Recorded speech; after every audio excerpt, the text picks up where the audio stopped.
চট্টগ্রামে আজ সকাল ৬টা থেকে রাত ৮টা পর্যন্ত কারফিউ শিথিল করা হয়েছে। গেল কয়েকদিনের চেয়ে কর্মচাঞ্চল্যও বেশি।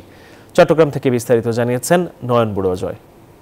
সকাল ৬টা থেকে রাত ৮টা পর্যন্ত যেহেতু কারফিউ শিথিল আছে চট্টগ্রামে, তার কারণে কিন্তু পরিবহনের চাপ অনেক বেড়েছে। বিজিবির যে টহল আপনি দেখতে পাচ্ছেন, সেই টহল অব্যাহত রেখেছেন। একই সাথে সেনাবাহিনীর টহল আছে, একই সাথে আমরা দেখছি পুলিশ প্রশাসন তাদেরও সতর্ক অবস্থান আছে সড়ক জুড়ে। তার কারণে পরিবহনের চাপ যেমনটা বেড়েছে, তেমনিভাবে যাত্রী যারা আছে তারাও কিন্তু তাদের গন্তব্যস্থানে ছুটে যাওয়ার জন্য তারা ছুটে এসেছেন। তবে এখানে যারা পথচারী আছে তারাও কিন্তু বিভিন্ন জায়গায় তারা ছুটছেন। এখন যে অবস্থা কিন্তু আমরা দেখছি স্বাভাবিকের দিকে যাচ্ছে চট্টগ্রাম, যেহেতু এক সপ্তাহ ধরে তেমন কোনো সংঘর্ষের খবর নেই। এমনকি কোটা বিরোধী যারা আছে তাদেরও কিন্তু কোনো জায়গায় অবস্থান কিন্তু এখনো পর্যন্ত কোনো জায়গায় দেখা যাচ্ছে না। এই কারণে শান্ত আছে বন্দরনগরী চট্টগ্রাম।